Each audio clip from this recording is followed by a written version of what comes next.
What are woke tropes? Well, tropes are elements that show up reoccurringly to the point of being a cliche or a device in storytelling. And so woke tropes are elements of storytelling that have assumptions that come from an ideological backdrop. So woke tropes often have the white man bad, white cis male and female bad.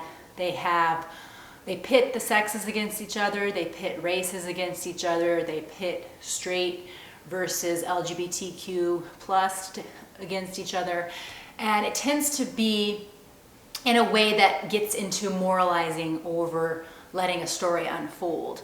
And so when it is ineffective, it's in that moralizing tone, and it's forced to the point of making the victim groups kind of almost saints, and an inability to make them bad and to give them the layers of humanity.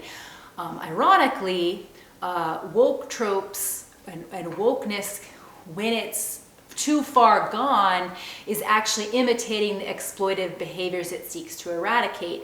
And it's imitating an identity first, humanity second way of viewing people. And that is why woke tropes need to be called out, because we get into a point where we're just taking assumptions and limited beliefs of woke ideology as basic truth. Now, woke tropes can also be very effective.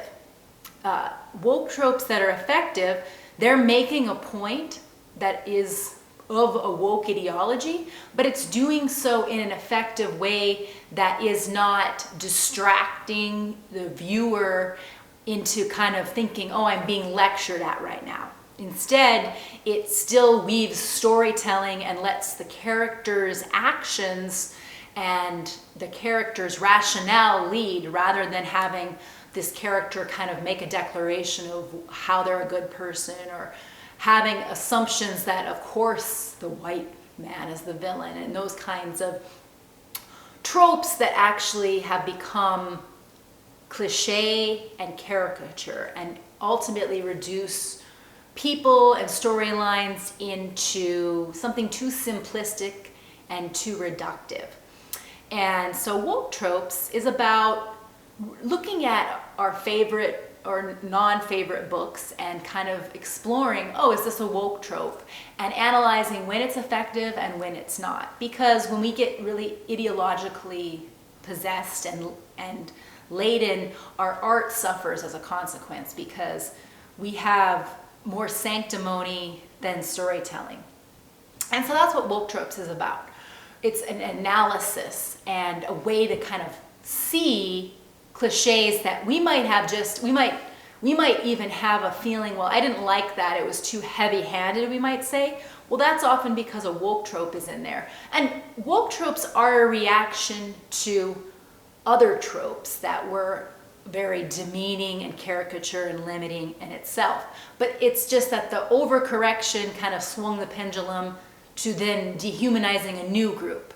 So a caricature archetypes of certain groups, certain oppressed groups, then has now changed and swung the pendulum to now making caricature of straightness and whiteness. And so it's just a matter of realizing that how does this impact our art? Do woke tropes help it in some ways? Definitely the late 90s wokeness and the early 2000s wokeness helped, but now we're getting into reductive territory because we're too busy having a sense of moralizing, and that can really ruin storytelling and especially comedy. So that's what woke tropes is about. Hope you enjoy it, and please let me know any books to review in which you would like me to talk about the woke tropes, because that would be fun.